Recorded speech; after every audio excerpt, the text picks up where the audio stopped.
कपूरवती, इतने दुखी हो कि अश्रु गिर रहे हैं और तुमने हमें बताया तक नहीं। बताओ क्या बात है?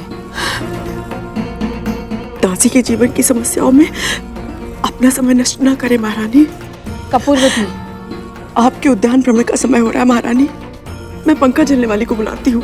केवल दासी नहीं हो तुम, हमारी बहन जैसी हो, और तुम जानती हो कि हम तुम्हें ऐसी अवस्था में नहीं देख सकते हैं। बताओ ऐसा कौन सा दुख है जो तुम्हें भीतर ही भीतर खाया जा रहा है?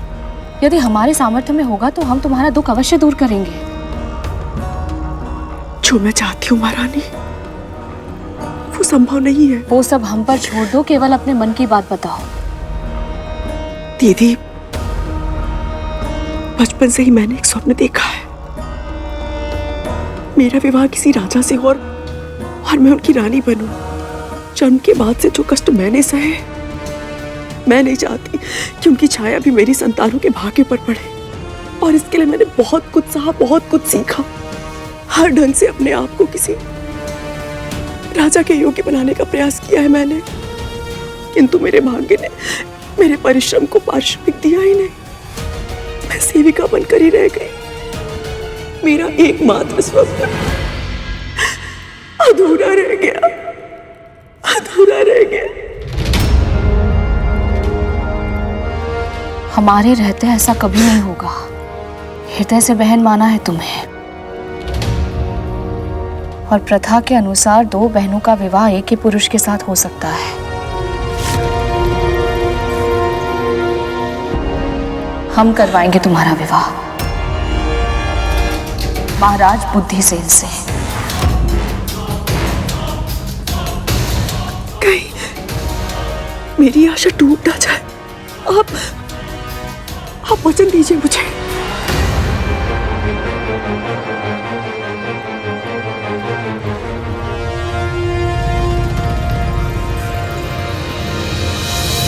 वचन देते हैं हम तुम्हें, तुम शीघ्र ही रानी बनोगी।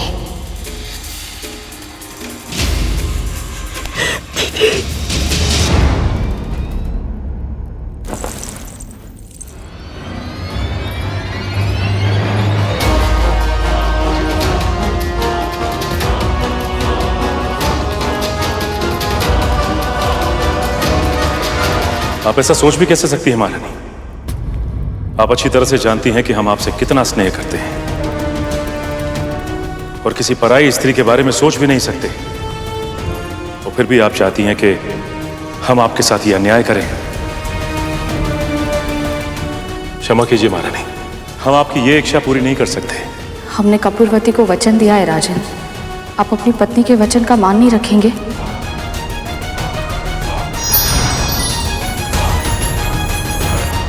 देवी कपूरवती का स्वभाव तो बिल्कुल माता कद्रू की तरह है, जो अपने हित के लिए किसी का भी अहित कर सकती है।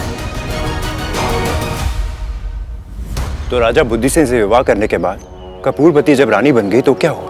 फिर वही हुआ जिसका राजा और मंत्री दोनों को भय था। रानी बनते ही कपूरवती का व्यवहार बदल गया और उसने रानी शीलवती की सेवा करना बंद कर दिया। तो क्या ऐसे अचानक आए बदलाव से रानी शीलवती को बुरा नहीं लगा पिताजी? उनका हृदय तो बहुत दुखी हुआ होगा ना? रानी शीलवती धैर्यवान महिला थी पुत्र। उन्होंने ये सोचकर संतोष कर लिया कि भला एक रानी दूसरी रानी की सेवा कैसे करेगी। और धीरे धीरे समय बीता और दोनों रानियां गर्भवती हो गई।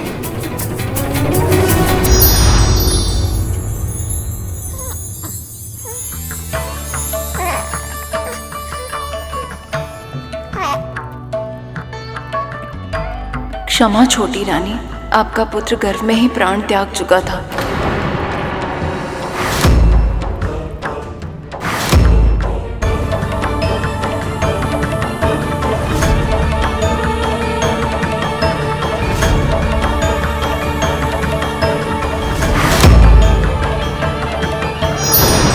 मैंने पहले भी कहा था कि माता पिता के बुरे कर्मों का फल उनकी संतानों को भुगतना पड़ता है। इनके साथ भी वैसा ही हुआ। रानी शीलवती के गर्भ से एक के बाद एक स्वस्थ पुत्र जन्म लेते रहे और कपूरवती बार बार मृत संतानों की मां बनती रही। पर इतना सब होने के बाद भी उसे अपनी भूल का आभास नहीं हुआ और समय का चक्र अपनी गति से घूमता रहा। कपूरवती के मन में ईर्ष्या की भावना और प्रबल होती गई और धीरे धीरे कितने वर्ष बीत गए और रानी शीलवती के पुत्र सुंदर नवयुवक बन चुके थे और कपूरवती के भीतर की अच्छाई उसकी बुराई के सामने पूरी तरह हार चुकी थी। एक दिन जब जीवित पुत्री का व्रत था, उसने एक भीषण षड्यंत्र रचा।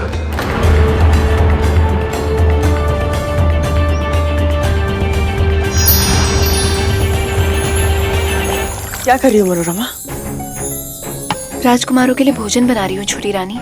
ठीक है, एक काम करो, वहां से एक थाली ले आओ। जी।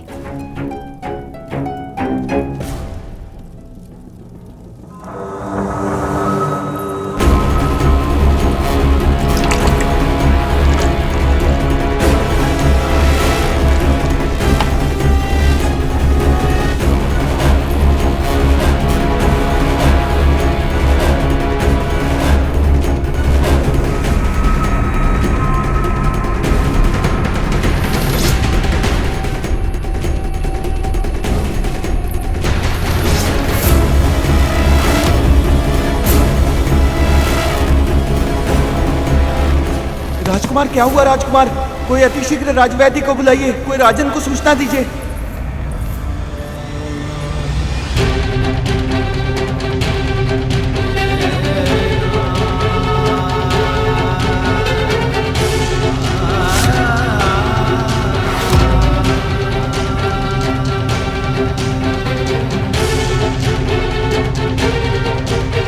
ये क्या हो गया? मेरे पुत्र राजकुमार, आप सब हमें ऐसे छोड़ के नहीं जा सकते। दीदी, जब उन्हें पता चलेगा तो कैसे संभालेंगी वो अपने आप को?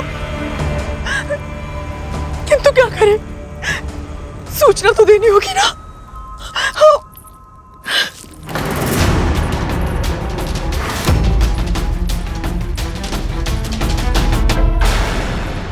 ओम विष्णवे नमः। ओम विष्णवे नमः। ओम विष्णवे नमः। ओम विष्णवे नमः। ओम विष्णवे नमः। ओम विष्णवे नमः। ओम विष्णवे नमः। ओम विष्णवे नमः। ओम विष्णवे नमः। ओम विष्णवे नमः। दीदी, ओम विष्णवे नमः। ओम दीदी, आपके विष्णवे पुत्र नमः। ओम विष्णवे आप नहीं रहे, आप नहीं रहे।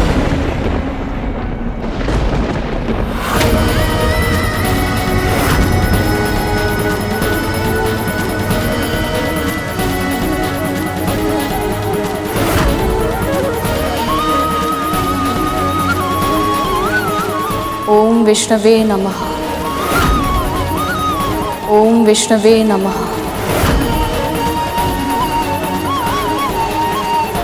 दीदी, आप सुन रही है ना? हमारे राज्य का भविष्य, चारों राजकुमार हमें छोड़कर चले गए। ओम विष्णवे नमः। मृत्यु हो गई है उनकी। ओम विष्णवे नमः। ओम विष्णवे नमः।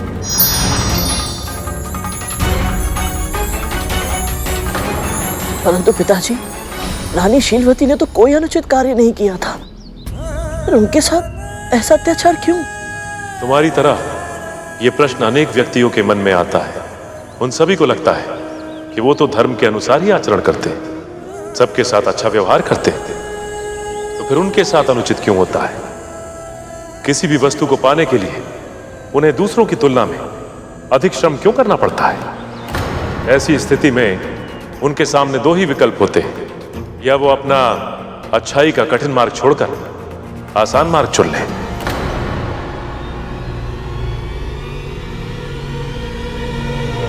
और जो दूसरा विकल्प चुनते हैं गरुड़, उन्हें प्रभु कभी निराश नहीं करते। शीलवती के साथ भी ऐसा ही हुआ। उनके व्रत और उनकी अखंड भक्ति से प्रसन्न होकर श्री विष्णु ने उन्हें साक्षात दर्शन दिए। ओम विष्णवे नमः।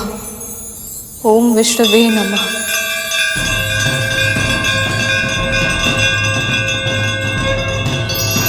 ओम विष्णुवे नमः।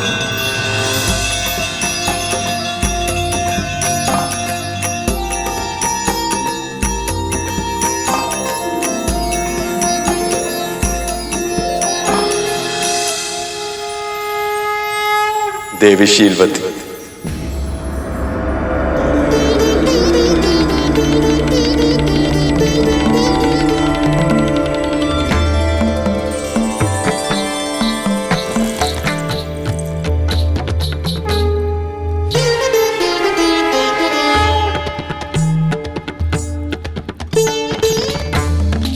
जीवित पुत्रिका व्रत के प्रति तुम्हारी अटूट निष्ठा देखकर मैं प्रसन्न हूं।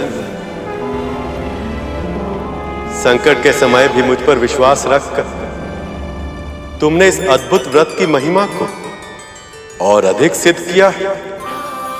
इसी का परिणाम कि तुम्हारे सभी पुत्र पुनः जीवित होंगे और दीर्घायु होंगे।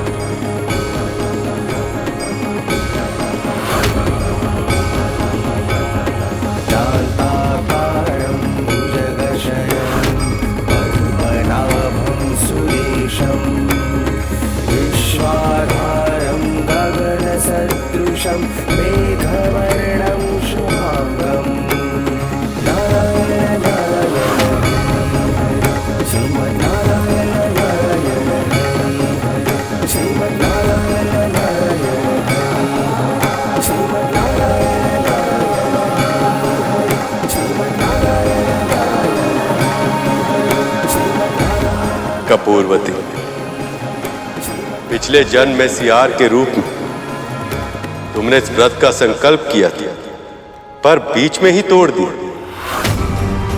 उसी का परिणाम था कि तुम्हें मनुष्य योनि तो मिली, किंतु तुम्हारा जन्म निर्धन अवस्था में हुआ।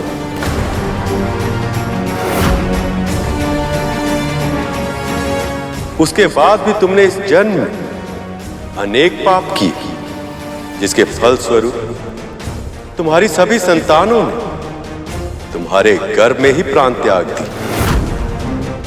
फिर भी तुम्हारी ईर्ष्या समाप्त नहीं हुई और तुमने शीलवती के पुत्रों के प्राणों को छीनने का षड्यंत्र रचा।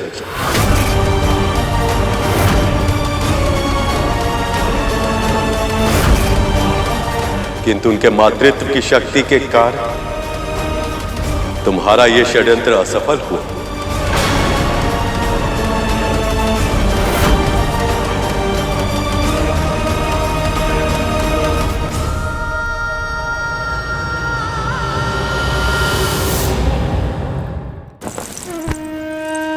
मुझे क्षमा कर दीजिए प्रभु, मुझे क्षमा कर दीजिए।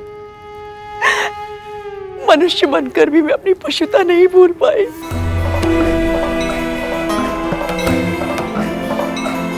जिसने मेरा जीवन संवारा, मैंने उसी की गोद उजाड़नी चाहिए। बहुत बड़ा अपराध हो गया मुझसे। क्षमा कर दीजिए प्रभु, क्षमा कर दीजिए। सच्चे हृदय से किया गया पश्चाताप ही तुम्हें तुम्हारे पापों के बोझ से मुक्त कर सकता है। अब से अपना संपूर्ण जीवन धर्म के मार्ग को समर्पित कर, तुम्हारा कल्याण होगा।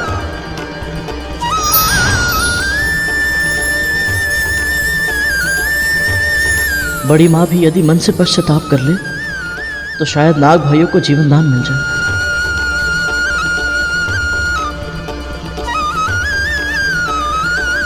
पिताजी की इस कथा ने मुझे इतना मोहित किया है कि मुझे इसके पात्र अपने लगने लगे हैं।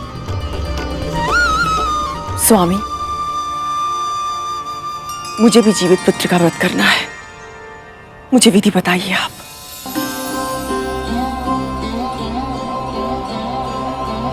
सबसे पहले आप भोर में उठ के स्नान करके स्वच्छ वस्त्र धारण कीजिए। उसके बाद कुशा से बनी प्रभु की प्रतिमा को पुष्प, दीप, चावल आदि अर्पण कीजिए। और आप चाहें तो प्रभु की प्रतिमा मिट्टी या गोबर से भी बना सकती। उसके बाद चील और सियार की मूर्ति बनाकर उनके माथे पर लाल सिंदूर का टीका लगाएं। उसके साथ ही देवी को 16 पेड़े और 16 दूब की मालाएं, 16 गांठ का धागा और श्रृंगार का सामान अर्पित कीजिए। फिर आप जीवित पुत्रिका की व्रत कथा सुनिए या कहिए। इस प्रकार जो भक्त इस व्रत को विधि विधान से करते हैं, उनकी सारी मनोकामना पूर्ण होती है। इस व्रत को अश्विनी माह के कृष्ण पक्ष की अष्टमी तिथि को किया जाता है। सप्तमी को नहाए खाए होता है। फिर अष्टमी को निर्जला व्रत रखने के बाद नवमी को सूर्य को अर्घ देकर प्रभु की पूजा की जाती है। और फिर ब्राह्मण को दान देने के बाद मड़ुए की रोटी, नोनी का साग और झोर भात खाकर इस व्रत का समापन किया जाता है। यह बहुत ही कठिन व्रत है कद्रू। इसका पालन केवल तन से नहीं, मन, कर्म, वचन से भी करना पड़ता है। यदि आप इसे सफलतापूर्वक कर पाई तो इन घायल नागों का कल्याण अवश्य होगा।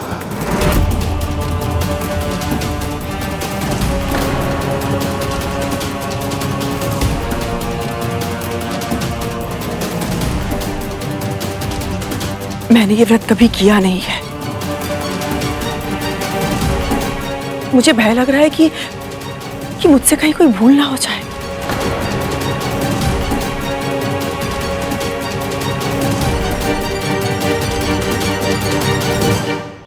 कोई भूल नहीं होगी आपसे।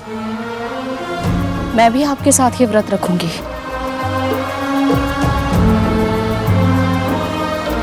जब दोनों माहें साथ में प्रार्थना करेंगी तो नारायण कृपा अवश्य करेंगे। आप दोनों व्रत पर ध्यान केंद्रित कीजिए। पूजा की सामग्री मैं इकट्ठी करता हूँ।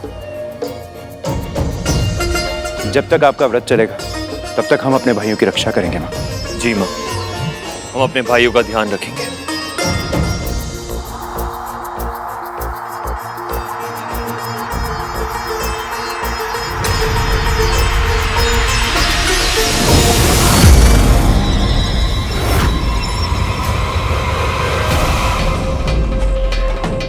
एक और इस व्रत का पालन करने में कद्रू के मन में अभी से असमंजस है, और दूसरी ओर यमदूत सांपों के प्राण हरने के लिए प्रतीक्षा कर रहे हैं। मैं आशा करता हूं कि इस व्रत को कद्रू विधि विधान से कर पाए।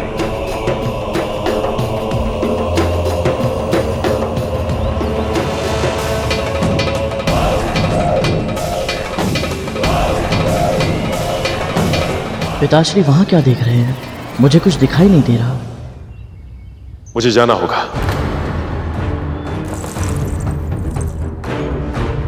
प्रणाम स्वामी।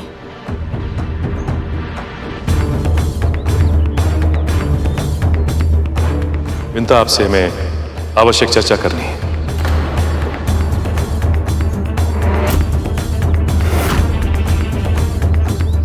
तनिक साथ आइए।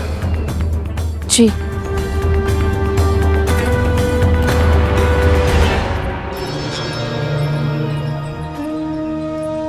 विंता, गरुड़ एक महत्वपूर्ण बालक है। उसका जन्म एक बड़े उद्देश्य के लिए हुआ है। अब उसका दायित्व और भी बढ़ने वाला है। इसलिए आपको निश्चित करना है कि वो कर्म और परिवार दोनों के बीच में संतुलन बना पाए, क्योंकि अब शीघ्र ही गरुड़ को एक बहुत महत्वपूर्ण कार्य सौंपा जाएगा। कौन सा कार्य स्वामी? प्रभु विष्णु और मां लक्ष्मी को मिलाने का कार्य।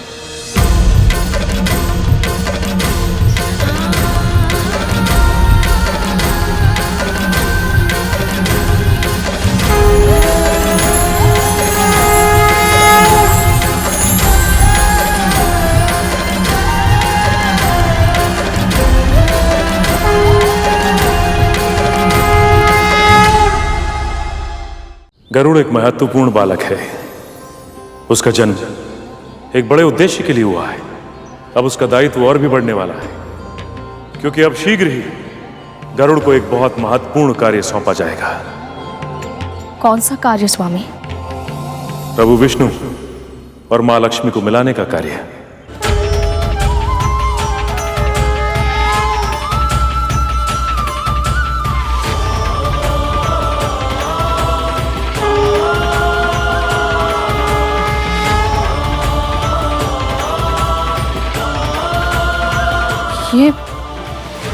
ये तो अकल्पनीय है। ये इच्छा गरुड़ ने स्वयं प्रकट की थी कि वो विष्णु और लक्ष्मी के मिलन में सहयोग दे पाए। भैया, क्या कोई ऐसा उपाय है जिससे मैं इन दोनों को फिर से एक कर पाऊं? यदि वैकुंठ में सच्चे हृदय से इच्छा व्यक्त की जाए तो अवश्य पूरी होती है। शीघ्र ही लक्ष्मी जी को वापस लाने के लिए समुद्र मंथन किया जाएगा और गरुड़ को उसमें अपना योगदान देना होगा।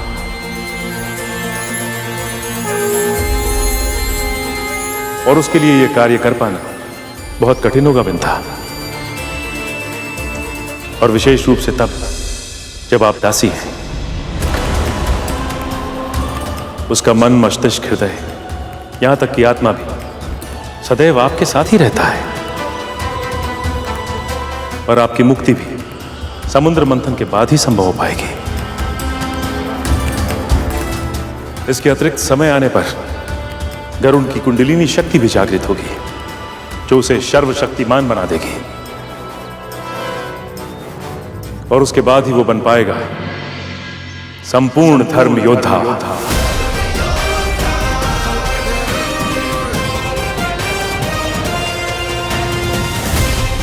मैं समझ गई स्वामी।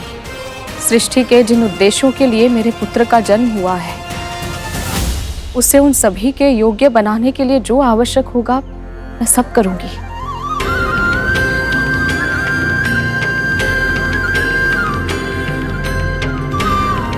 आपका कल्याण हो विंता।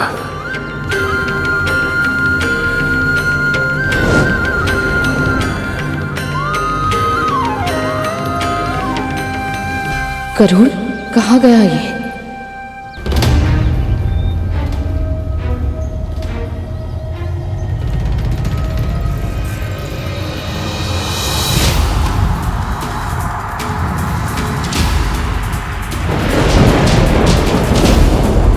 कौन है वो जिसके होने का आभास ही मुझे इतना आशंकित कर रहा है?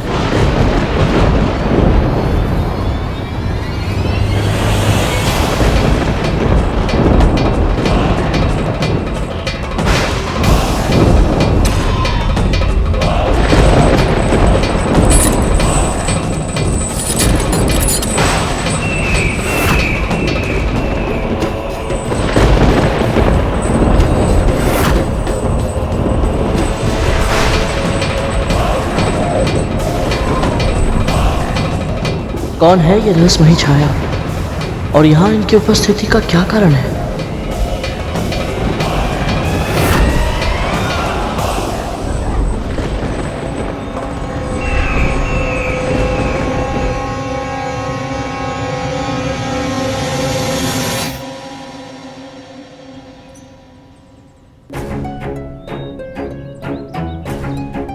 यहाँ क्या कर रहा है तू? कुछ नहीं माँ, बस विचित्र सी घबराहट हो रही है। माँ, मेरे नाग भाई स्वस्थ तो हो जाएंगे ना?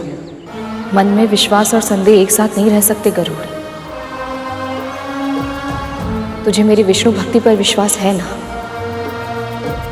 तो अपने मन से सारे संदेह मिटा दे। तू बस ये सोच कि इस व्रत को सफल बनाने में तू क्या योगदान दे सकता है। शेष सब कुछ प्रभु विष्णु पर छोड़ दे। यदि उनकी इच्छा हुई तो तेरे भाइयों के प्राण अवश्य बचेंगे।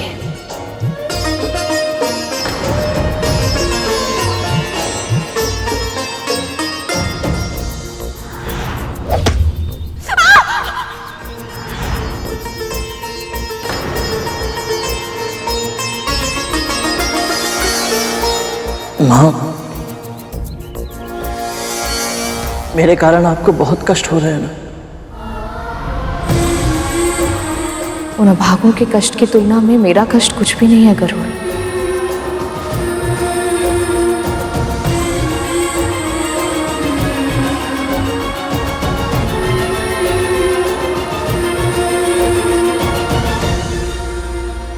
माँ का व्यवहार कुछ विचित्र सा लग रहा है। निश्चित ही वो मुझसे निराश है, क्योंकि नागों की ये अवस्था मेरे कारण हुई है। हे प्रभु, शीघ्र ही मेरे नाग भाइयों को स्वस्थ कर दीजिए। मेरी प्रार्थना सुन लीजिए प्रभु।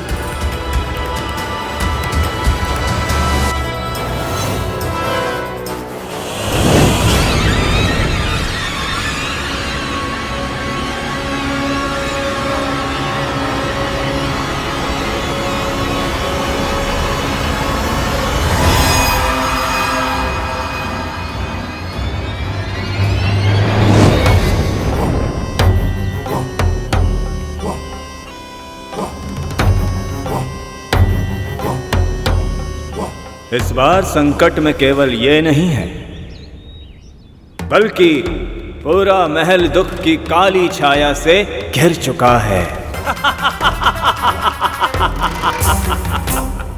और इसका कारण है वो गरुड़।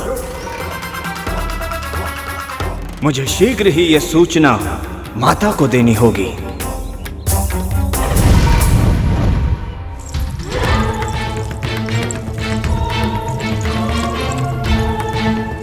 ध्यान का है तेरा? तनिक श्रम कर लेगी तो हाथ खिसते जाएंगे तेरे। और तू सिंहासन के पांव पर धूल का एक तिनका भी दिखा तो उठाकर स्वर से बाहर फेंक दूंगी तुझे। जी राजमाता दीदी।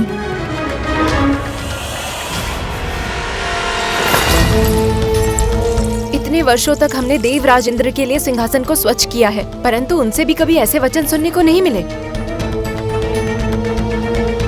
और कभी सुन भी नहीं पाएंगे।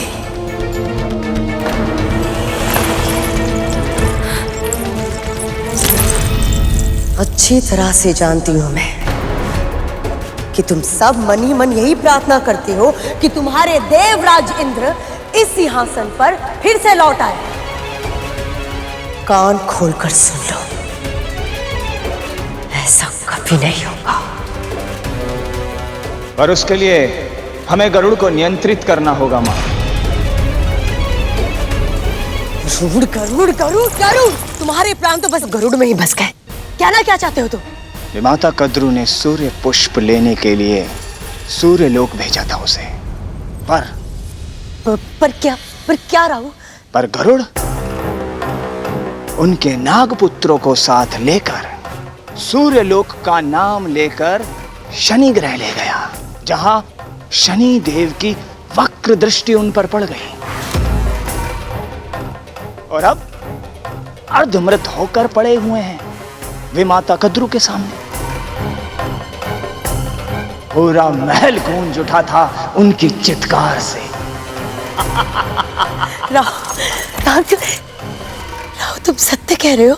हाँ माँ, हमारे पिता ने कद्रू और विंता दोनों विमाताओं को जीवित पुत्र का व्रत करने के लिए कहा है, पर उन नागों की दशा देखकर मुझे ऐसा लगता है कि उनके प्राण नहीं बचेंगे और बचने भी नहीं चाहिए।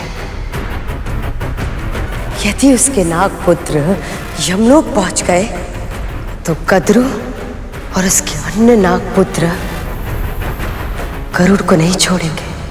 या तो शेष बचे नाग गरुड़ को डस लेंगे, या तो फिर गरुड़ उन पर आक्रमण कर अपने पंजों से उन्हें नोच लेगा।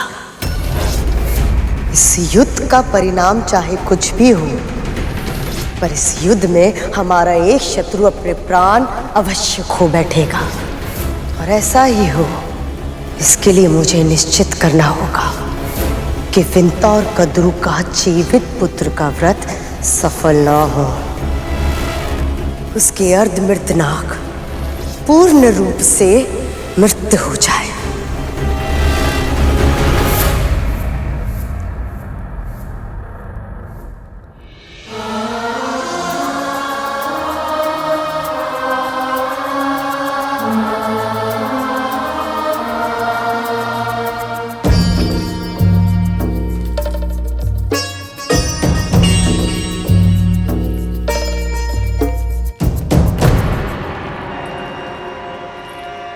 हो रहा है यहाँ?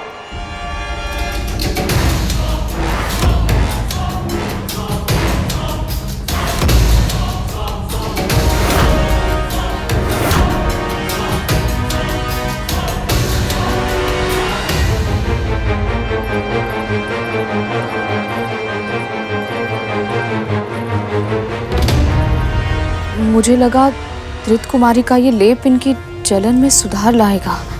कितने निर्लज हो तुम दोनों महापुत्र। पहले स्वयं घाव दिए, अब उन्हीं घाव पर स्वयं लेप भी लगा रहे हो। और क्या होगा इस लेप से? इनके घाव देखे, त्वचा जलकर अस्थियों में चिपक चुकी है इनकी। संभाले अपने आप को माँ। यदि आप साहस नहीं करेंगे तो हम सब क्या करेंगे? जी माँ, हमारे अन्य भाई भी बहुत भयभीत हैं। हमें आशावान रहना पड़ेगा। हम दुर्बल नहीं हो सकते। सही कहा तुम दोनों ने। मैं भी जानती हूँ संकट के समय दुर्बलता और भी बड़े संकट का कारण बन सकती है। क्या करूं मैं?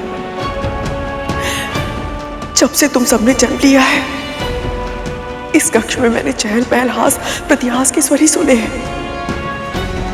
किंतु आज ये सन्नाटा मेरे कानों को भेद रहा है। और ये शांति किसी अपशगुन की तरह लग रही है मुझे।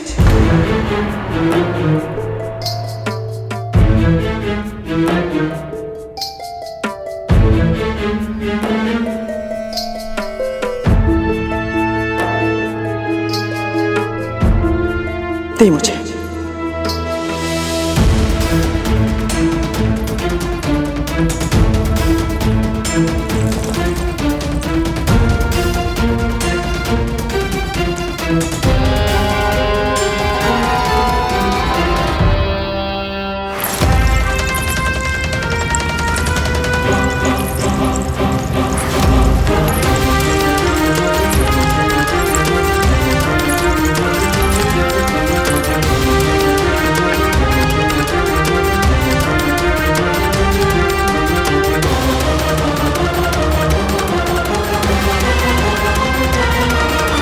कद्रू,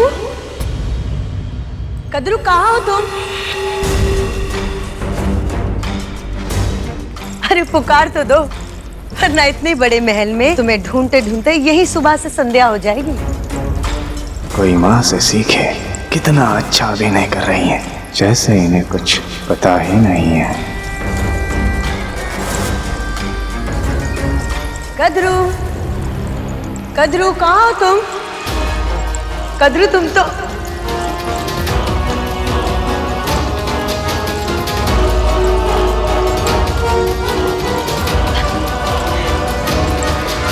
क्या बात है, आज पूरा परिवार इकट्ठा है। कोई शुभ अवसर है क्या?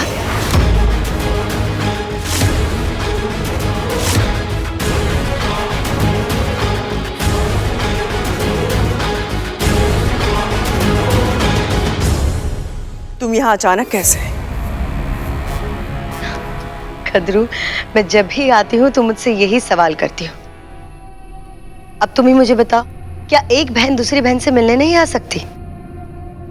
और तुम्हें तो मेरा स्वभाव अभी तक पता चल जाना चाहिए कि संकट और दीदी बताकर नहीं आते।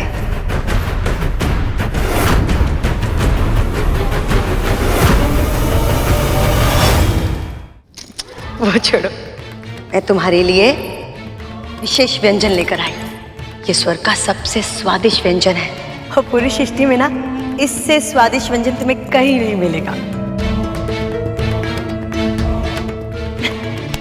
बातों बातों में बताना ही भूल गई कि मैं एक शुभ समाचार देने आई थी। वो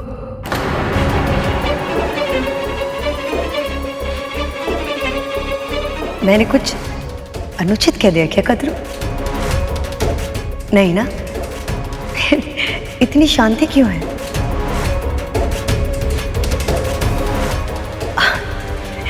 वो तुम्हारे शेष पुत्र किधर है?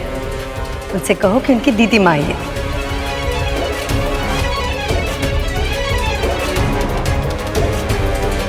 अच्छा छोड़ो, मैं ही पुकार लेती हूँ। उमर,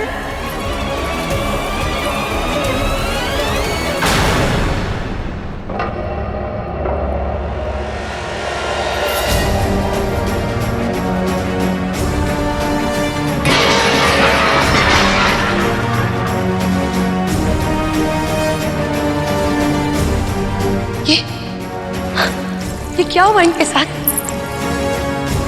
क्या हो गया मेरे भतीजों को? किसने की?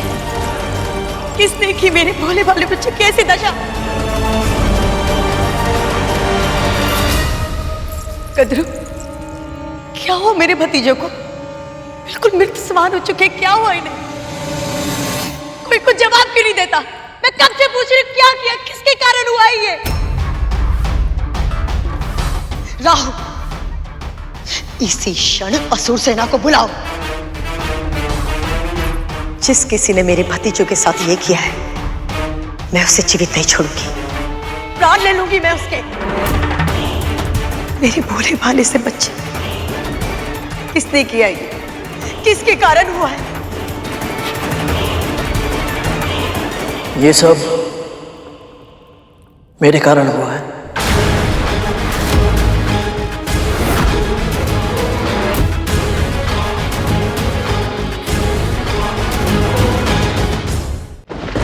तेरे कारण?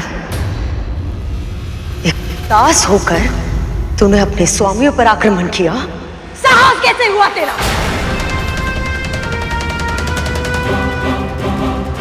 गरुड़ ने आक्रमण नहीं किया दीदी। अगर इसने नहीं किया तो किसने किया? इनकी ये दशा कैसे हुई? रक्षक कालिया, क्या कर रहे थे तुम? अपने भाई की सुरक्षा नहीं कर सकते थे? तिथि माँ, वो हम दोनों। मैंने गरुड़ को सूर्य लोक भेजा था सूर्य पुष्प लाने के लिए।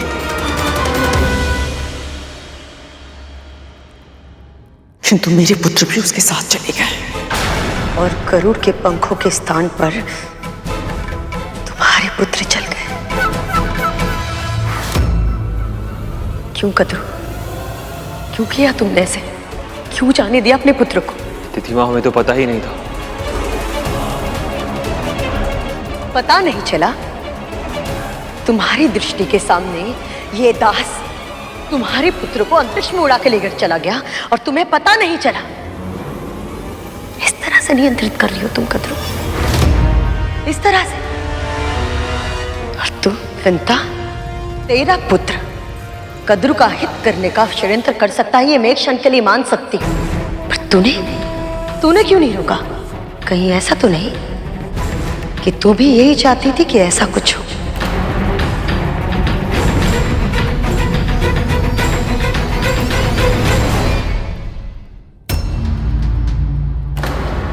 नहीं, मां ऐसा सोच भी नहीं सकती।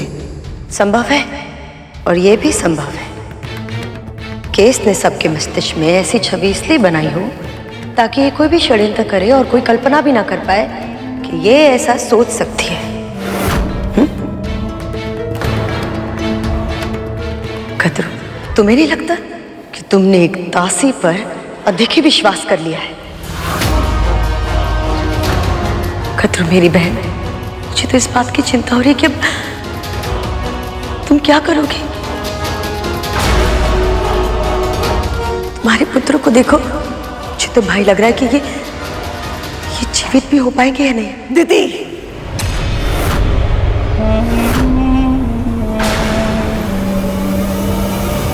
तुम जो मुझसे इतने ऊंचे स्वर में बात कर रही हो, जब तुम्हारे पुत्र जीवित ही नहीं बचेंगे तब तुम्हारा स्वर ही नहीं निकलेगा और उनकी मृत्यु मैं निश्चित करूंगी तुम्हारे व्रत को तोड़कर।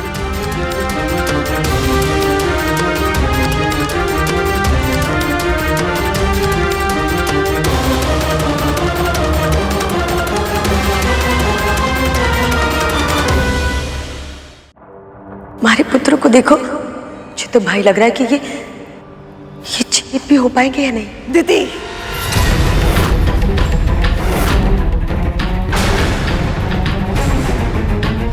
बोलने से पहले विचार कर लिया करो कि किस अनर्थ के बारे में बात कर रही हो तुम। मेरे पुत्र को कुछ नहीं होगा, स्वामी ने इनके जीवन के लिए जीवित पुत्रिका व्रत का उपाय बताया है। और तुम भी अच्छे से जानती हो कि उनके वचन कभी असत्य नहीं होते हैं। कदर, तुम सही कह रही हो, पर मेरी बहन ये व्रत बहुत कठिन है। कहीं भूल से भी कोई भूल हो गई तो? नहीं होगी। हम दोनों व्रत के सभी नियमों का पालन करेंगे। हम दोनों? तू ये व्रत क्यों करेगी?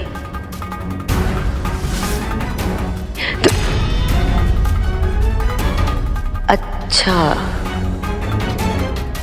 समझ गई।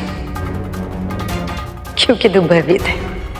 ये नाग अगर स्वस्थ हो गए तो कद्रू को बता देंगे कि इन पर आक्रमण तेरे पुत्र गरुड़ ने किया है, और फिर तेरे पुत्र की रक्षा कौन करेगा? और इसने स्वामी के सामने भी ऐसा ही स्वांग किया होगा कि तुम्हारे पुत्र की ये व्रत रखेगी। इसे केवल अपने पुत्र की चिंता है, तुम्हारे पुत्रों की नहीं।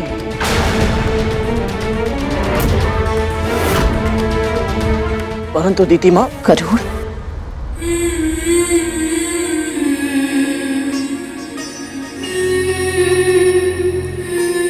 महारानी, कल व्रत आरंभ होने से पहले महल की स्वच्छता और शुद्धिकरण बहुत आवश्यक है।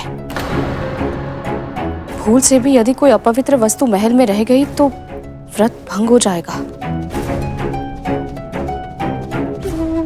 ठीक है, तुम दोनों जाके बाहर की झाड़ पोंछ कर लो। और हाँ, रसोई घर भी स्वच्छ कर लेना। जी।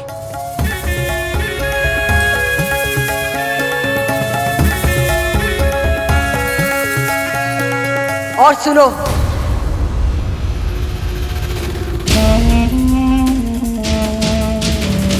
ध्यान रखना कि कोई भूल से भी भूल ना हो जाए।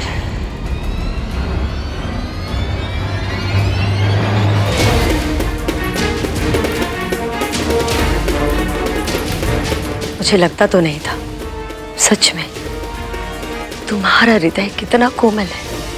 उस दिन तुमने मेरे पुत्र महाराज बलि से गरुड़ की रक्षा की, और आज कद्रू,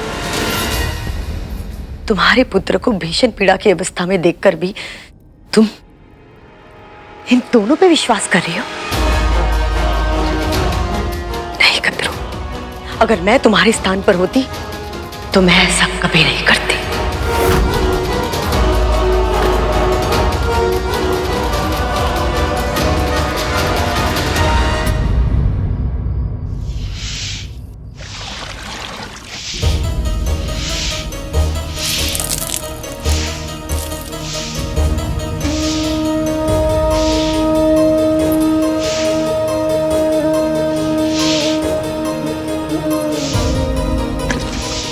लाइए माँ, मुझे दीजिए। नहीं, रहने दे, मैं स्वयं कर लूंगी।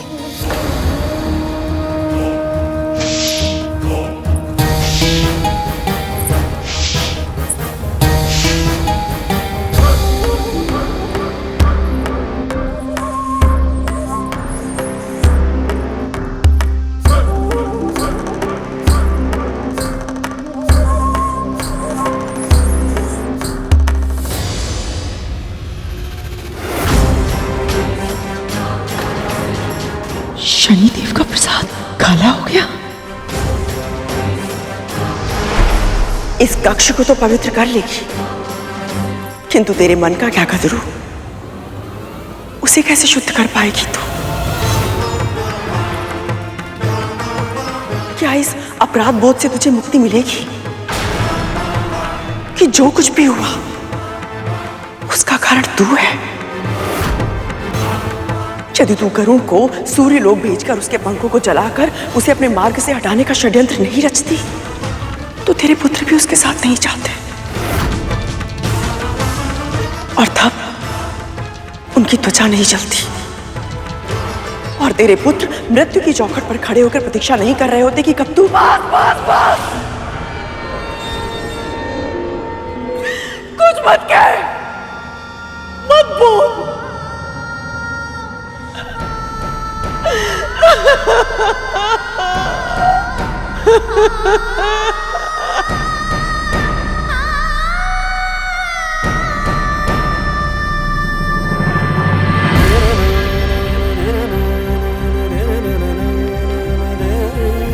कालिया, क्यों सता रहे हो इन्हें? दे दोगे? आप बोलते हो तो दे देता हूं। लो।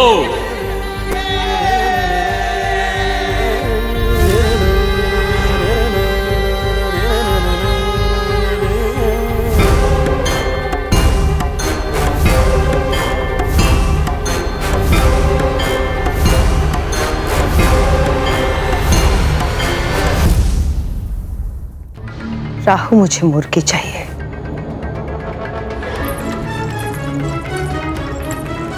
और मुर्गी पकी हुई चाहिए।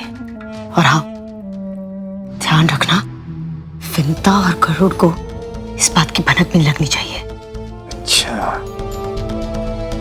बस अभी गया और अभी आया माँ।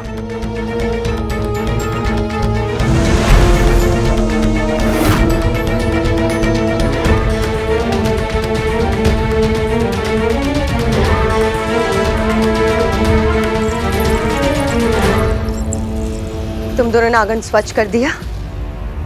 जी। अब जाके रसोई घर भी स्वच्छ कर दो, कुछ भी छूटना नहीं चाहिए। जो आ गया राजमाता।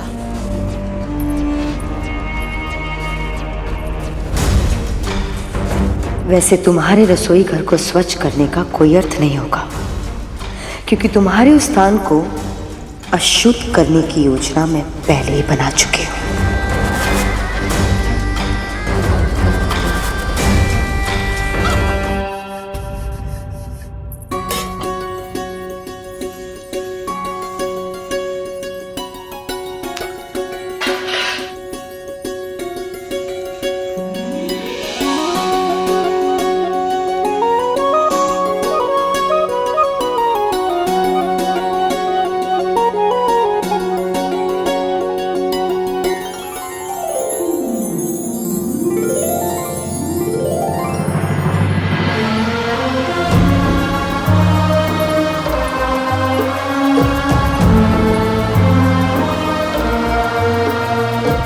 क्षमा करना पुत्र, पर तेरे पिताजी चाहते हैं कि तू मानसिक और भावनात्मक रूप से और शक्तिशाली बने, ताकि तेरा ध्यान मुझसे हट पाए और तू और भी अधिक बड़े और महत्वपूर्ण कार्य कर पाए।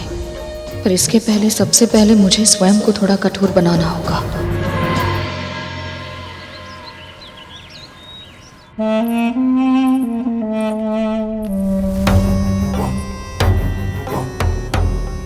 बहुत बढ़िया, अब इसे वहां पे रख दो।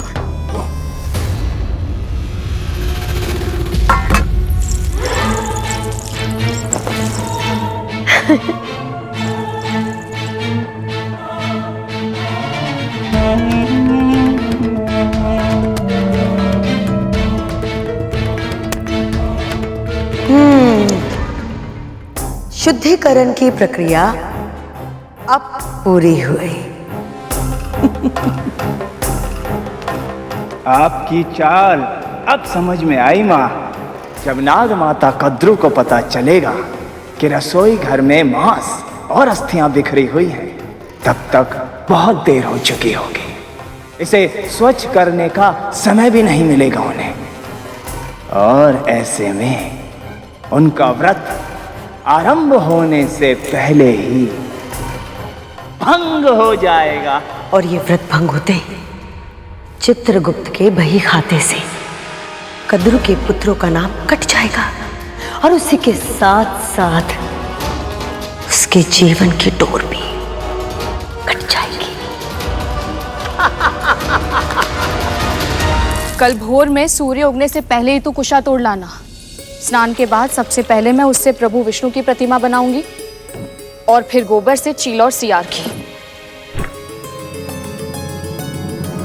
एक प्रश्न, प्रतिमा बनाने के लिए कुशा और गोबर का प्रयोग क्यों किया जाता है?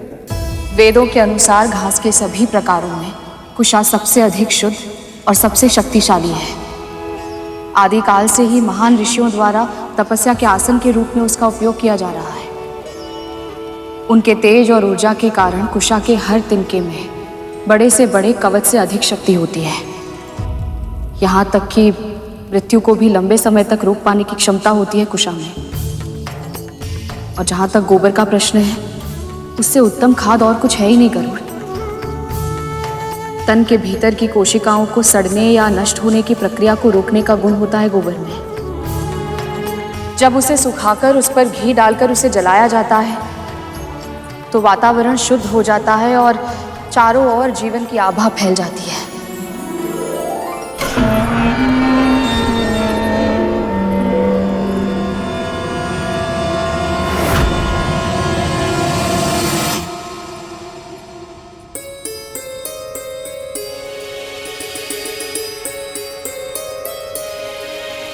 तूने कुछ खाया है क्या? नहीं माँ। हाँ, ये सूर्यदेव ने जो शहद दिया था बस उसी का सेवन किया माँ। तो फिर ये मांस की दुर्गंध कैसी है? कहाँ से आ रही है? हाँ माँ, ये गंध तो मांस की है, परंतु हम तो पूरे महल की झाड़ पोछ कर चुके हैं। पर कार्य समाप्त नहीं हुआ। यदि सूर्योदय तक महल के किसी भी कोने में एक भी अस्थि रह गई तो व्रत आरंभ होने से पहले ही भंग हो जाएगा।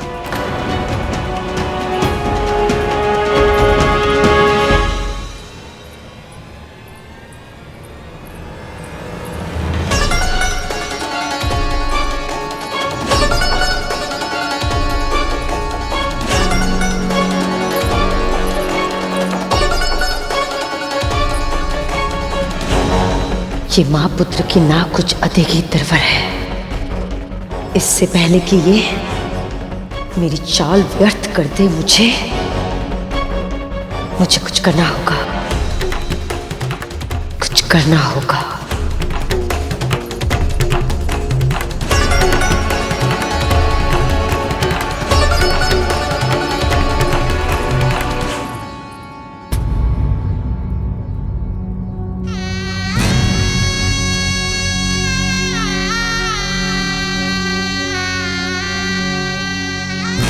देखिए माँ, हम आपके लिए क्या लाए हैं। दुनिया के सबसे अनोखे, दुर्लभ और मूल्यवान रत्न। परसों जब व्रत समाप्त होगा मैं इसे ही पहनूंगी, ताकि जब मेरे पुत्र स्वस्थ होकर लंबी निद्रा से जागे तो अपने दिए इस उपहार को मुझे धारण किए देखकर बहुत प्रसन्न हो जाए।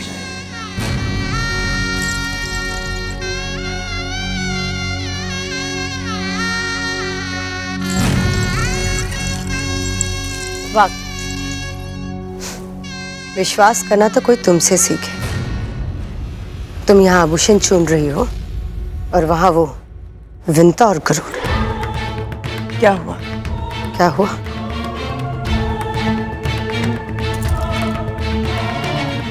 तुम ना स्वयं अपनी आंखों से देखोगी तभी विश्वास करोगी। चलो मेरे साथ आओ।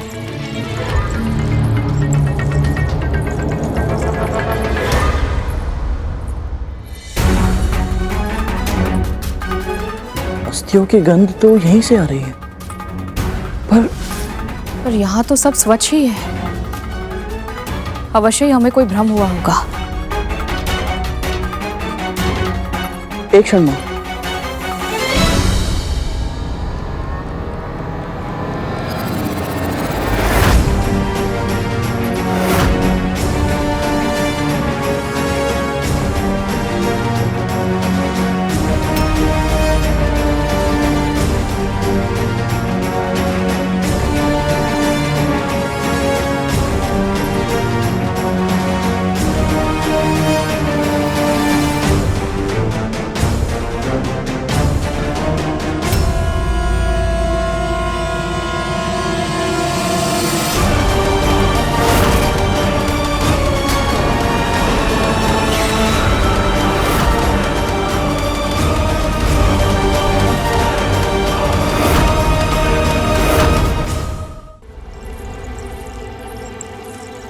ये मांस की गंध कहाँ से आ रही है?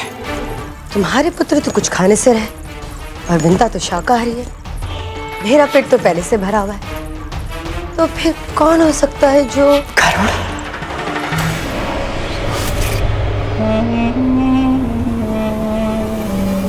गरुड़।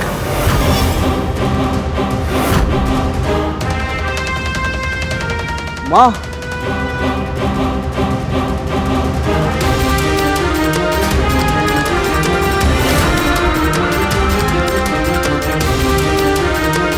इतनी सारी अस्थियां कहां से आई है?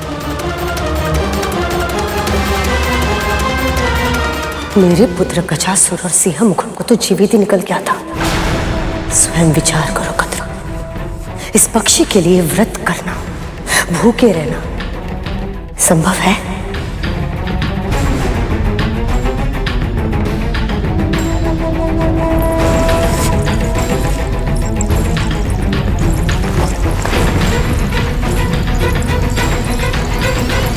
करूर, ये सारी अस्थियां ले जाओ और कहीं दूर फेंका।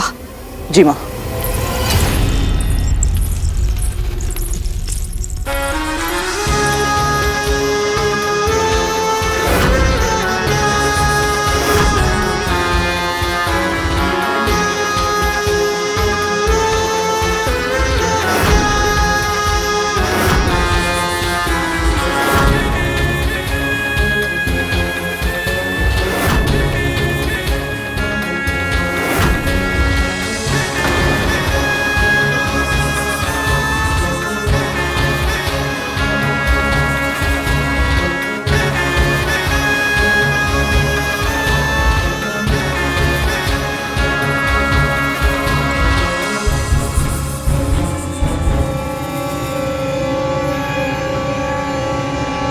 पेट की अग्नि इतनी तीव्र है कि सूर्य की अग्नि में जल रहे मेरे पुत्रों की पीड़ा भी भूल गया तू। इस स्थिति में तुझे भूख भी कैसे लग सकती है? नहीं महारानी, इनका सेवन मैंने नहीं किया है। तूने नहीं किया तो कि मैंने किया है।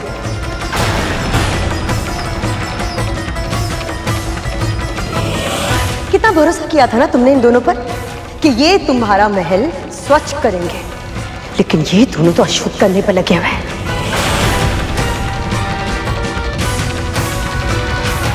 ताकि तुम्हारा व्रत सफल ना हो और इन दोनों को तुमसे प्रतिशोध लेने का मौका मिल जाए, है ना? असत्य कहकर आप इस महल का अपवित्र कर रही हैं दीदी माँ।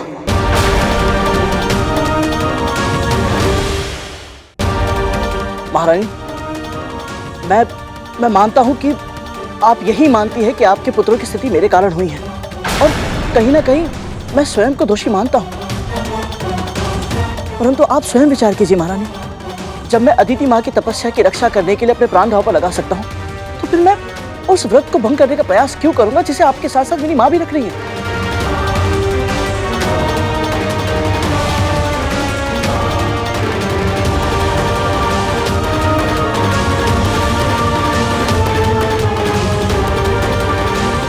ये सब तो बस करूं, अब और कुछ नहीं कहेगा तू।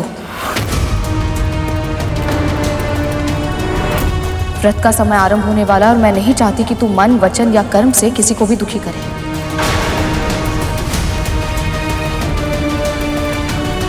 परंतु स्मरण है ना, व्रत में जितना महत्व स्थान शुद्धि का है, उतना ही तन और मन का शुद्ध होना आवश्यक है।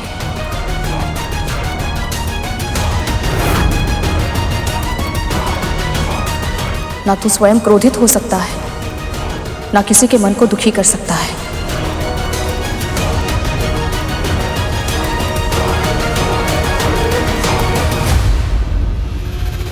इस स्थान को फिर से स्वच्छ कर लो। और हाँ, गंगा जल छिड़क देना। यदि भूल से भी कोई अशुद्धि हो गई हो तो वो पवित्र हो जाए।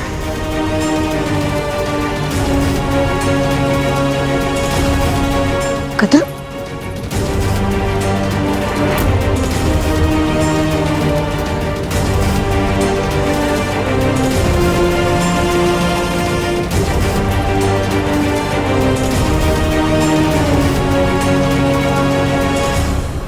ये सब अवश्य ही दीदी माँ का षड्यंत्र है, किंतु क्या माँ को मेरी बात पर विश्वास होगा कि उनकी स्वयं की बहन इतना घिनौना कार्य कर सकती है?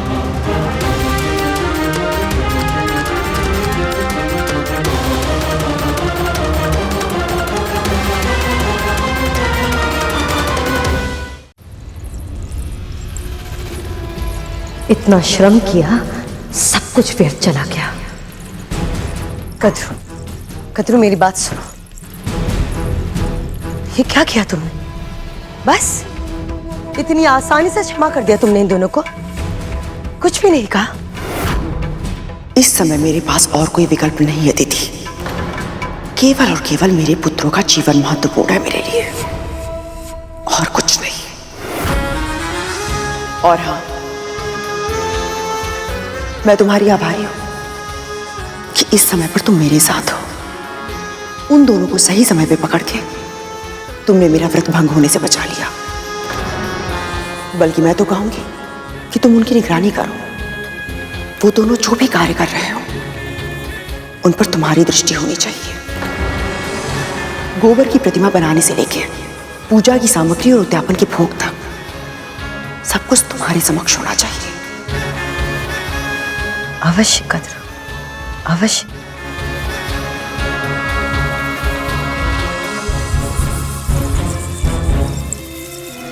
अब सारी जिम्मेदारी मेरी है, तो अब ना ये अनुष्ठान होगा और ना ही ये पूजा होगी। और मैं ये निश्चित करूंगी कि इस सब का दोष गरुड़ पे ही जाए। माँ, मैंने इनका सेवन नहीं किया। जानती हूं मैं। तो फिर आप ये भी जानती होंगी कि इन अस्थियों पर जो दांतों के चिन्ह है वो किसी असुर के ही हो सकते हैं। हाँ। तो फिर माँ, आपने महारानी को ये क्यों नहीं बताया कि समस्याएं दीदी माँ उत्पन्न कर रही है? क्योंकि इस समय मेरा सारा ध्यान इस व्रत को सफल बनाने में है गरुड़, और तुझे भी वही करना चाहिए। कद्रू दीदी मानसिक रूप से ऐसी स्थिति में नहीं है कि वो ये समझ पाए कि कौन उनका हितैषी है और कौन शत्रु। इस समय उनका अपराधी तू है गरुड़, क्योंकि नाग तेरे साथ गए थे और सुरक्षित नहीं लौटे। इस समय उन्हें यह समझाना असंभव है कि तू निर्दोष है। इसलिए हमें अपना समय उसमें नष्ट करने की बजाय इस व्रत की रक्षा में लगाना चाहिए, ताकि कोई भी कद्रू दीदी और नागू का अहित न कर पाए। चाहे जो हो जाए गरुड़, इस व्रत को सफल होना ही होगा।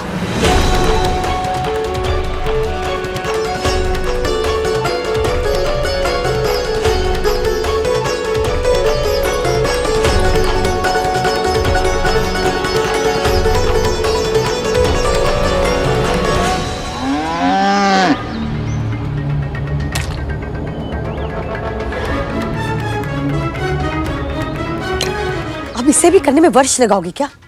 शीघ्र करो, कद्रू स्नान करके आती होगी। माँ, कितनी दुर्गंध आ रही है। आपकी योजना क्या है?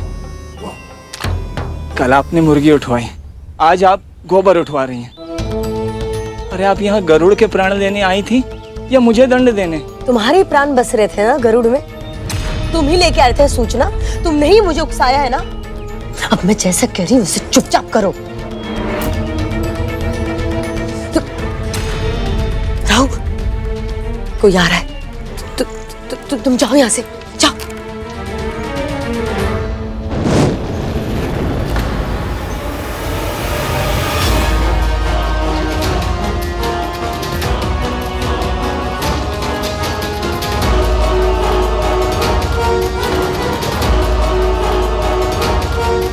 अरे, इतने शीघ्र गोबर किसने उठा लिया?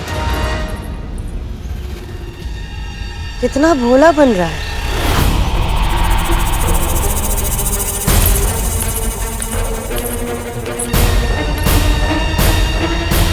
क्या हुआ दीदी? वही जो तुम्हारे साथ होता आया है, धोखा। फिर से धोखा किया है इन लोगों ने।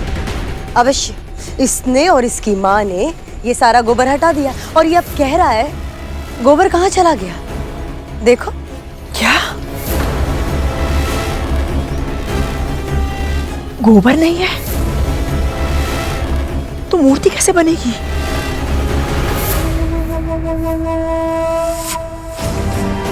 क्यों क्यों कर रहा है तू मेरे साथ ऐसा? मेरे पुत्रों के प्राण लेना चाहता है तू? हाँ महारानी, आप चिंतित मत होइए, मैं अभी कोई प्रबंध करता हूँ। सहायता करने का कैसे स्वांग रच रहा है ये। कद्रू, पूजा का समय आरंभ होने को है। यदि सही समय पर व्रत आरंभ नहीं किया तो क्या पता इस व्रत का फल तुम्हें मिल पाएगा या नहीं, तुम्हारा ये व्रत सफल हो पाएगा क्या नहीं।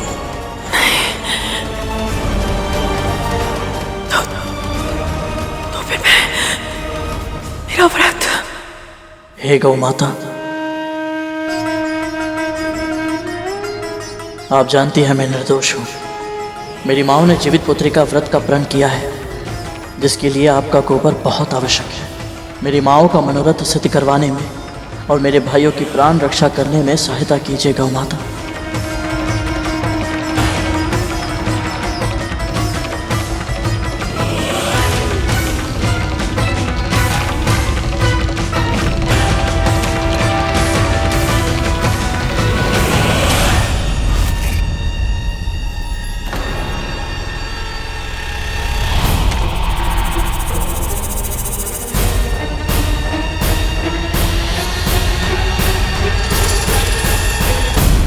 हे गौ माता, आपने मेरी प्रार्थना सुन ली। आपका बहुत बहुत आभार।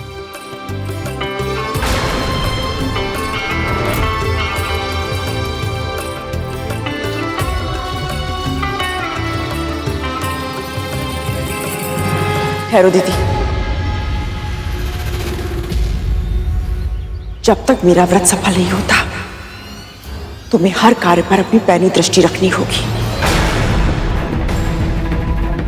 क्योंकि मैं नहीं चाहती कि कोई भी गड़बड़ हो या मेरे व्रत की तैयारी में कोई भी विघ्न आए।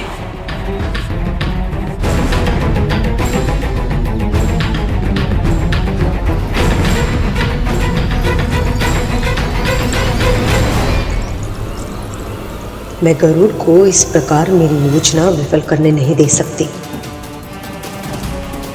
मुझे कोई अंतर नहीं पड़ता यदि ये आपका षड्यंत्र था या नहीं। मैं अपना ध्यान तो केवल इस व्रत को सफल बनाने पर लगाना चाहता हूँ, ताकि मेरे नाग भाई स्वस्थ हो सके।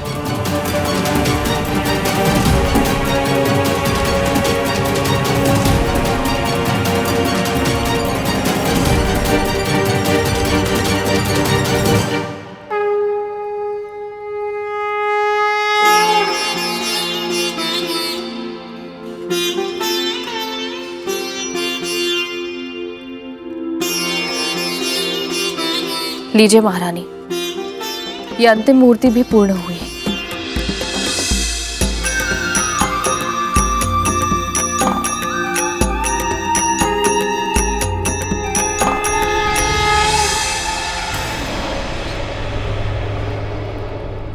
अद्भुत। ये मूर्तियां दिखने में साधारण है, परंतु कितनी दिव्य है मां। इतने कम समय में तूने प्रभु की इतनी सुंदर मूर्ति बना दी। ऐसा लग रहा है जैसे स्वयं प्रभु नारायण इसमें आकर बस गए हो और हमें आशीर्वाद दे रहे हो।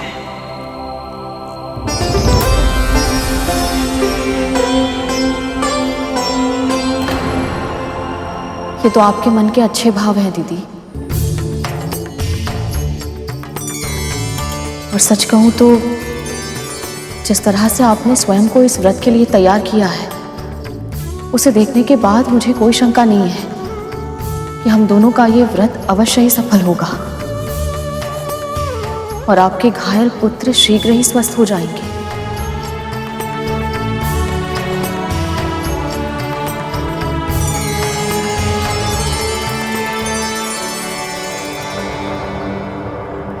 इन दोनों के सुर तो फिर से मिल गए हैं माँ। आपकी सारी योजनाएं एक के बाद एक असफल होती जा रही हैं। जब तक विंता कद्रू के साथ रहेगी और कड़ू विंता के साथ, तब तक हमारी योजना सफल नहीं हो पाएगी। इसलिए वक्त आ गया है माँ को बेटी से अलग करने का। मुझे बहुत अच्छा लग रहा है, बहुत अच्छा लग रहा है ये देखकर कि तुम दोनों इतनी अच्छी भावनाओं के साथ इस व्रत का आरंभ कर रहे हो। पर अभी बहुत कुछ करना शेष है। अभी तो पूरा दिन व्रत भी रखना है और पूजा का भोग भी बनाना है, और कल व्रत खोलने के लिए मरु का आटा और नोनी का साग भी तो लेकर आना है। पर ये दोनों वस्तुएं इतनी आसानी से नहीं मिलती।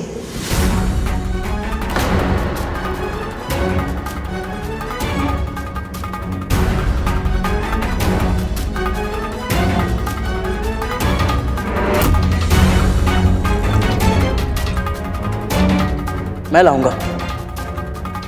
मुझे बताइए ये दोनों वस्तुएं कहाँ मिलेंगी? कोई आवश्यकता नहीं है गरुड़। हमारे भाइयों के प्राण संकट में है। मैं और तक्षक भैया स्वयं जाएंगे। तुम दोनों लेकर आओगे? अगर तुम दोनों चले जाओगे तो तुम्हारे भाइयों का ध्यान कौन रखेगा? और वैसे भी तुम दोनों में से किसी एक का तुम्हारी माँ के पास रहना आवश्यक है, तभी तो शांति से पूजा में ध्यान केंद्रित कर पाएगी। तालिया, दीदी सही कह रही है। आप सब चिंता मत कीजिए, गरुड़ कोई त्रुटि नहीं करेगा। आपके साथ साथ मैं भी तो ये व्रत कर रही हूँ। तो फिर बस तय हुआ। गरुड़, तुम्हें पूर्वी दिशा में 7 पहाड़ों को पार करके एक गांव मिलेगा। वहां पे तुम्हें सोमदत्त नाम का व्यक्ति मिलेगा। उसी के पास तुम्हें मरु का आटा मिलेगा। बस वो जाकर ले आओ। और नूनी का साग कैसे लाना है मैं तुम्हें बाद में बताऊंगी, ठीक है? आज्ञा दीजिए।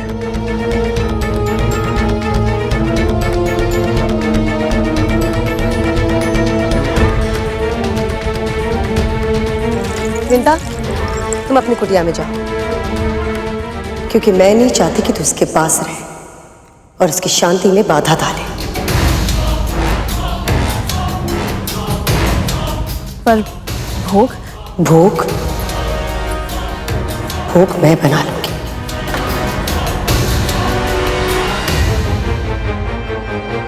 जा यहां से।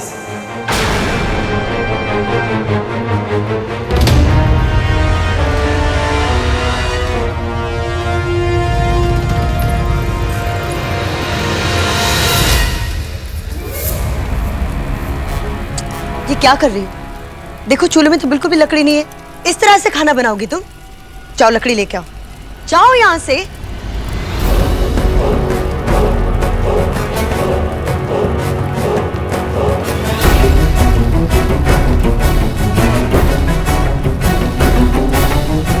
माँ, ये सब आप क्यों कर रही हैं? माँ, विंता से करवाइए ना। भोजन या भोग होता तो उसी दासी से करवाती ये सब कुछ, पर दोनों में से ये कुछ भी नहीं है। फिर क्या है ये?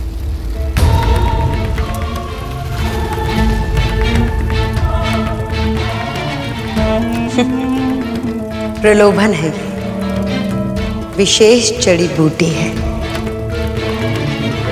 इसे मैं इस व्यंजन में मिला रही हूं। इसकी सुगंध से तो स्वयं देवता भी अपने आप को रोक नहीं पाते हैं। तो सोचो कद्रू का क्या होगा?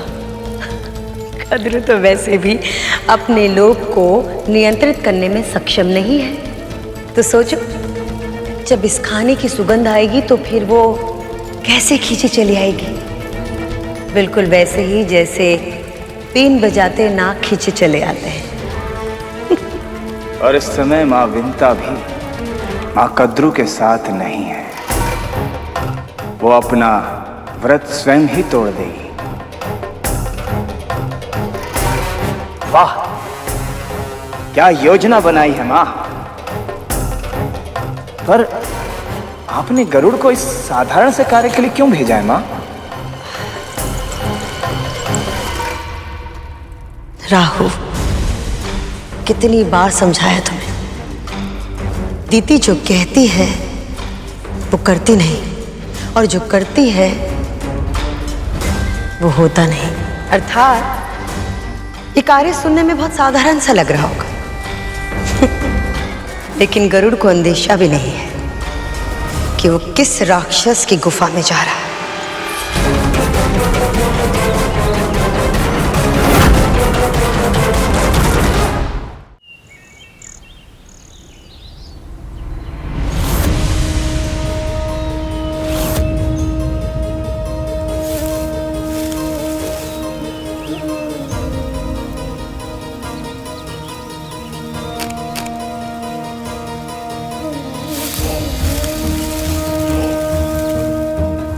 विचित्र सी शांति है हर ओर, पर क्यों?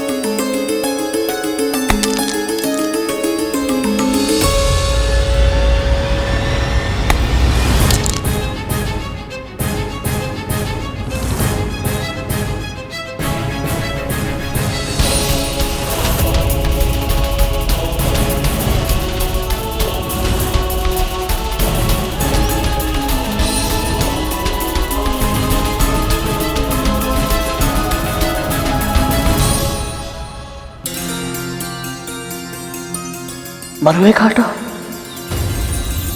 आटा तो सामने ही है, परंतु बिना आज्ञा के कैसे ले जाऊं? ये तो चोरी होगी।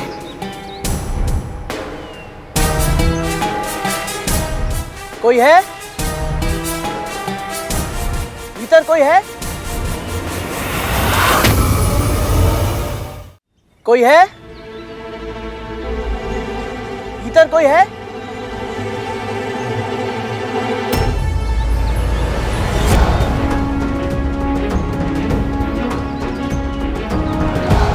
यहाँ क्यों आए हो? मैं गरुड़ हूँ बहन। मेरी माँ ने जीवित पुत्री का व्रत रखा है, जिसके उद्यापन के लिए मैं सोमदत्त जी से ये मरुए का आटा लेने आया था। ले जाओ, जो चाहिए ले जाओ।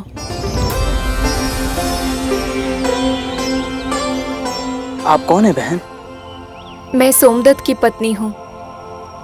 अब मुझे इन सब वस्तुओं की कोई आवश्यकता नहीं है, इसलिए आपको जो भी चाहिए आप ले जाओ।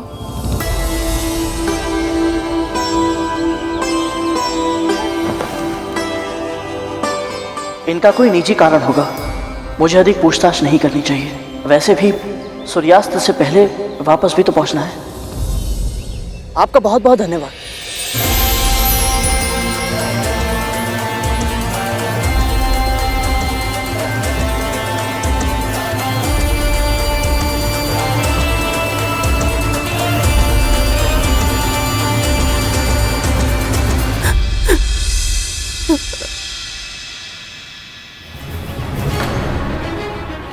क्या बात है बहन? आप रो क्यों रही हैं? मुझे बताइए, हो सकता है मैं आपकी कोई सहायता कर पाऊं। भैया,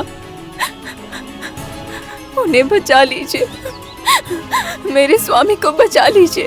वो राक्षस उन्हें अपनी गुफा में लेकर गया है।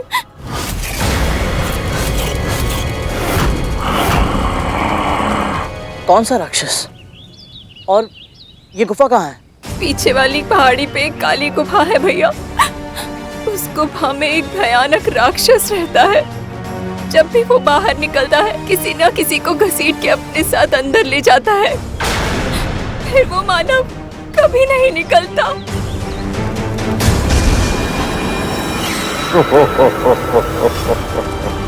और इस बार वो मेरे पति को लेकर गया है।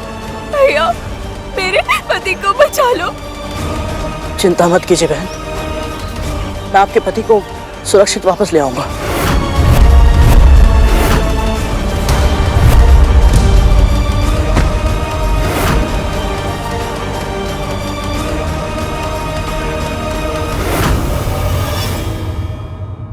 पक्षीराज गरुड़ के साहस भरे कारनामे देखने के लिए चैनल को सब्सक्राइब करें और साथ ही बेल आइकॉन दबाना न भूलें।